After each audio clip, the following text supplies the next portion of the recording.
Assalamualaikum and good day. We are from Group 6 and our topic is comparison of fiscal policy between Malaysia and Japan within 2022 until 2024.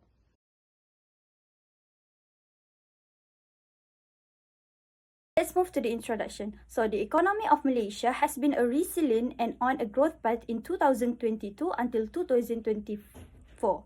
In 2022, Malaysia was oriented toward the recovery from the economic decline that occurred because of the COVID-19 pandemic. So the government already stimulated the economic activities through measures that raise the level GDP gradually. So the main sector that our government focuses in the manufacturing and services. Based on the data, in 2023, Malaysia GDP growth was 5.5% for the first 3 quarters. It reflects the country's progress in economic development, and then the efforts by the government to diversify the economy and also to attract the investment into key sectors has supported this growth to a large extent. Based on Bank Negara Malaysia, in 2024, the Malaysian economy has grew to 5.2% expansion in the first 3 quarters from 3.8%. The IPI is also increased 2.9% year-on-year in October 2024. The wholesale and retail trade is also rising to 5.5% from the previous year. Not only that, the labor market is also increasing with the workforce growing to 1.7%. Next, let's see the economic condition in Japan country. So based on the graph, Japan economic growth during 2022 is actually a little bit low, which is 0.95% in their GDP because of COVID-19 pandemic. But in 2023, their GDP is rising to 1.92%. So this is actually helped by their higher industrial productions and a surge in their capital expenditures that reflect to growing business confidence. Next, for 2024, the economic condition in Japan is actually quite good, which is the GDP is 1.2% GDP growth, marked by the end of stimulus program and their interest rate hikes. So the challenges of Japan country within the year, which is the persistent inflation and also the declining in their population. So the Japan country need to focus to structure their reforms and also their technological innovations that can sustain the economic growth. Benefit of fiscal policy Malaysia. First, support during crisis. Fiscal policy act as a safety net during economy downturn, ensure the survival of business and individual. For instance, during the COVID-19 pandemic, Malaysia government introduced 250 billion stimulus package to support business. This package helped business owner retain employment and keep their operation running, highlighting how timeline fiscal intervention can stabilize livelihood and prevent widespread economic collapses. Second, improve healthcare access. By prioritizing healthcare funding through tax reforms, the government can directly improve the life of underserved population. For example, families in rural Sabah who once struggled to access quality healthcare and education now benefit from Asia Medi facilitator and learning opportunity.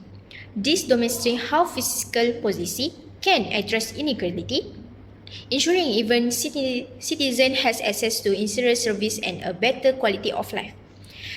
Third, infrastructure development. Project like the ECRL, Go Boyle Fiscal Infrastructure. They serve as engineers for job creation and economic simulation. This project provides employment opportunity for thousands of workers, for labor of to engineering, and boost local economies by connecting previous Islamic communication. The repeated efforts of such investment lead to increased economic activity, benefiting not just workers, but also small business and local industry. Fourth, attracting foreign investment. Fiscal incentives aimed at foreign investors play a significant role in driving economic growth. These incentives ensure multinational companies to establish operations in Malaysia, resulting in the creating of high-paying jobs and the introduction of advanced technology. This fosters innovation, enhances the country's competitive edge, and ensures sustained economy development for the benefit of all Malaysians. And last one, human impact of fiscal policy. At its core, fiscal policy is about people, not just number. It has the power to improve life, reduce inequality, and create opportunity for growth. Whatever it's a struggle shop owner surviving a pandemic, a family accessing better healthcare, or community profiting from infrastructure project, fiscal policy shape the everyday realities of Malaysian. It's born seriously, driving progress and ensure that the national travels together. Now, let's talk about benefit of fiscal policy Japan. First, infrastructure development. Government investment in infrastructure, such as high-speed rail project, play a current role in boosting the economy. The project create job for people like Kenji, a young engineer who live livelihood depends on such opportunity. Beyond employment, infrastructure improvement stimulation local economies by increased connectivity, reducing travel time and foster trade. This aligns with Japan's broader goal of Asian productivity and ensuring long-term economic growth. Second, social welfare program. Japan's growing population relies heavily on the country rebuild social welfare program, which are stated by fiscal policy. For example, pension for retirees like Hana ensure financial security and a decent quality of life after years of hard work. This program demonstrates the government commitment to social equity and the well-being of its citizens. Especially vulnerable groups such as the elderly. It highlights how fiscal policy directly translates into strengthening support for everyday people. Third, disaster response and recover. Fiscal policy serves as a critical tool during time of critical crisis. The 2011 Great Japan earthquake, one of the country's most devastating disasters, underscored the importance of emergency fiscal measures. The government switch response provide immediately relief to affect areas and enable community to rebuild. This showcased the resources of Japan's fiscal system, which not only manage economic growth, but also ensure that resources are available to address emergency effectively. Fourth, challenge of national debt. Despite the successes of Japan's fiscal policy, the growing national debt poses a significant challenge. High debt level can limit the government's ability to invest in future projects or respond to emergency. This highlights the importance of responsible fiscal management and long-term planning. Sustainable reforms are needed to balance the immediate benefit of fiscal spending with the need to ensure economic stability for future generations. And the last one, human-centered impact of fiscal policy. Fiscal policy is just about macro, figure, or abstract concept. It's about people. Stories like Kenji and Hana highlight the real-life impact of government incentive, show how fiscal measures improve individual life. From creating jobs to ensure social security and fostering resilience in the face of disasters, Japan's fiscal policy directly affects its citizens' well-being. However, the nation must navigate the complexity of balance their benefit with long-term economic sustainability. I will continue with comparison between fiscal policy in Malaysia and Japan. Fiscal policy is essential for managing a country's economy. Both Malaysia and Japan have specific objectives, but their approach differ due to their unique challenges. In Malaysia, fiscal policy focuses on boosting economic growth, especially after COVID-19. The government invests in healthcare, education, and infrastructure to ensure long-term stability. Recovery plans target important industry to strengthen the economy. In Japan, the challenges include an aging population and deflation. The government used subsidies and public projects to encourage spending in investment, especially during recession. But social welfare is important for both countries, but their priorities differ. Malaysia works to reduce inequality by ensuring low-income groups have access to healthcare and education. Japan focuses on supporting its aging population through pensions, healthcare, and long-term care service. When it comes to public debt, Malaysia aims to keep debt level manageable, while Japan, with one of the world's highest debts, tries to balance repayments with maintaining services. Overall, both countries aim for economic growth, debt control, and social welfare, but take different approach based on their needs. Government spending, Malaysia and Japan have different approach to government spending because of their unique economics and demographic situations. Their spending reflects their priorities and challenges. Malaysia focus on infrastructural development to grow its economy and attract foreign investment. The government invests heavily in public transport, highway, and smart city projects to modernize the country and reduce regional gaps. Funding also goes to renewable energy and rural development for sustainability and equality. While social welfare spending is lower, it's becoming more important as Malaysia prepare for an aging population. On the other hand, spends a significant portion of its budget, about 33% in 2023, on the social welfare programs like healthcare, pensions, and long-term care services. These programs are crucial for supporting its aging population. Japan's policies like the social security reform and long-term care insurance system focus on ensuring seniors have access to healthcare and financial assistance. Infrastructure spending in Japan is used mainly to boost the economy during recessions, with projects like urban renewal and high-speed rail network aimed at creating jobs and increasing demand. This contrasts with Malaysia's proactive approach to development and modernization. Key difference between Malaysia and Japan government spending, Malaysia's low tax focus on economic growth, investment and development. Japan's higher tax prioritize social welfare to support its aging population. In summary, Malaysia and Japan's tax system reflect their unique fiscal goals, with Malaysia fostering growth and Japan addressing demographic challenges. Both demonstrate how fiscal policies adapt to a nation's needs. We look to how they manage their national debt. Malaysia and Japan manage their national debt differently due to their unique economic situation. Malaysia takes a cautious approach to debt management. Its debt to GDP ratio is moderate compared to many countries. The Fiscal Responsibility Act helps limit government borrowing while allowing funds for social programs and infrastructure development. Malaysia aims to balance economic growth with financial stability, keeping debt level in check to avoid future crises. On the other hand, has one of the highest debt to GDP ratios in the world, exceeding 200%. Despite this, Japan prioritizes funding its social welfare programs and public services, especially for its aging population. Most of Japan's debt is held domestically, reducing risk associated with external borrowing. Japan often uses debt to boost the economy through subsidies and infrastructure spending, even if it increases the debt burden. The key difference between both the countries. Malaysia focus on sustainability growth and financial stability with controlled borrowing. Japan use high debt as a tool to address issues like economic stagnation and deflation, prioritizing social welfare. In conclusion, Malaysia takes a moderate, growth-oriented approach to debt, while Japan accepts higher debt for economic stability and social welfare.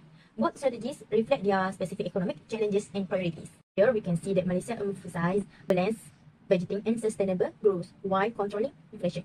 Japan, on the other hand, relies on expensive policies to counter slow growth and deflation, often prioritizing short-term recovery over fiscal discipline. In conclusion, both nations highlight the importance of coordinating monetary and fiscal policies to address their distinct economic challenges. Malaysia's cautious approach aims to steady growth, while Japan's aggressive strategy tackles deflation and stagnation, seeking long-term stability despite high debt levels. So next, I'm going to present about challenges of fiscal policy in Malaysia. One of the main challenges that we need to face in order to implement the fiscal policy in Malaysia is about the structural constraint. There was a rapid increase of the presence of informal sector within our economies. These informal sectors are the business or individual which operate outside the formal regulatory framework. Commonly, they are not registered and subjected to official taxation system by Malaysia. It will lead to the reduction of our tax base. As a result, the Malaysian government may struggle to generate more funds through tax, which may contribute to the budget deficit. In our case, this large debt burden can create a cycle where the government must allocate a significant portion of its budget to finance our country's debt servicing. It will further strain fiscal resource and limit the fund available for future expenditure. The next challenge that Malaysia need to experience in order to implement the fiscal policy within our country is about the policy constraint. It may include the tax system, exemption, and fiscal incentive by Malaysia government. To maintain the stability of our economics, the Malaysia government has implemented numerous exemption and tax incentive. However, it will eventually lead to significant reduction in the government tax revenue. The large number of exemptions from different sectors create a fragmented tax base.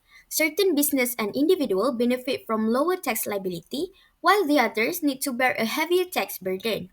This may lead to unequal distribution, resulting in an inefficient tax system. In addition, the various assumptions and incentives create a system that is difficult to navigate, especially for the business and the tax authorities. Business may struggle to determine the exact amount of tax they owe, and they may seek to exploit gaps in the system, which may lead to tax avoidance or evasion. It will lead to a lower rate of tax revenue, which limits the government capacity to fund essential public service and development projects for social welfare. The next challenge that Malaysia need to experience in order to implement the fiscal policy within our country is about the institutional constraint. We may need to face inefficiency in our tax administration system. We are facing a lack of modernization and outdated technology compared to the other developed countries such as Japan. Many tax authorities in the country still heavily rely on manual processes that are not fully equipped to handle the complexity of modern economics. It will result in errors, delays, and inefficiency during the collection process. Moreover, the lack of up-to-date technology make it difficult to track and monitor taxable activities. Higher administrative costs needed to bear by the government for allocating significant resources to manage and enforce tax laws. In some cases, business may take advantage of weak enforcement mechanism to evade tax altogether. This combination of inefficiency, lack of capacity, and low compliance reduce the total tax revenue collected by the government. It will ultimately limit the government ability to fund public service and economic initiative for social welfare and long-term fiscal sustainability. Assalamualaikum warahmatullahi wabarakatuh. Okay, now I would like to discuss about improvement of fiscal policy in Malaysia. The most significant key is that the government should enhance social spending. Spend more money on health are important to the welfare of people and the economy's continued growth. For instance, raising budgetary support for hospital, improving the physical facilities in health sectors, and also providing for necessary commodities in the health sectors. Government also needs to spend more on primary and higher education. This involves investing in better start in school, enhance quality training of teachers to enable future generation meet future economic demands. For instance, access to STEM education will give Malaysian an opportunity to offer a better skilled human capital to help spearhead innovation within the digital economy. The next one is the enhancement of green and digital technology investment. Spending in renewable energy mandate activities, especially in solar and wind energy, will enable Malaysia to shift to a more sustainable energy consumption pattern.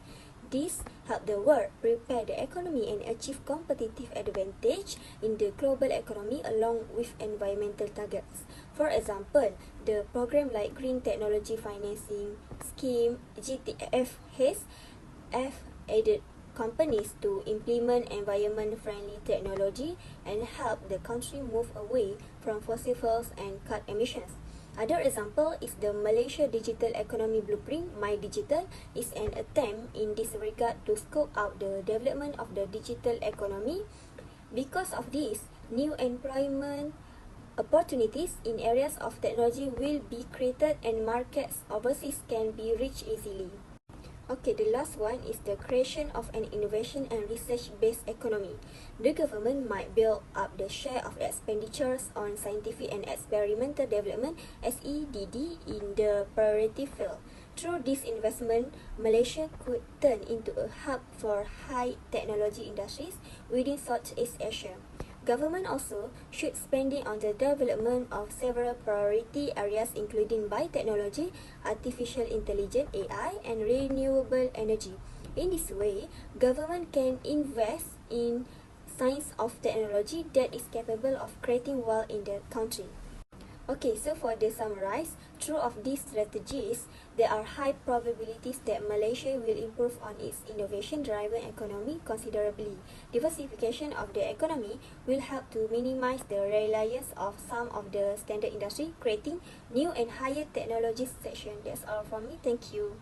Next, for the conclusion, for Malaysia, Malaysia need to focus to the post-pandemic economic recovery because the economic in Malaysia is very affected by the pandemic. So, in spending, government spending need to focus more on the infrastructure and health and also their educations. For the taxation, Malaysia need to lower the corporate tax and progressive income tax. So, Malaysia debt is more to the moderate debt to GDP and also Fiscal Responsibility Act. And the last point is the challenges. The challenges that Malaysia faces is the challenges in the informal sectors and tax exemptions and also the collection of inefficiencies. For Japan, they need to focus more on addressing their aging population problem and also their deflation problem. And for government spending, they need to focus more on the welfare programs, which is the pensions and also the long-term care and also the infrastructure. The challenges that this country faces is the aging population problems and deflation problems and also the persistent debt problem. That's all from our group. Thank you.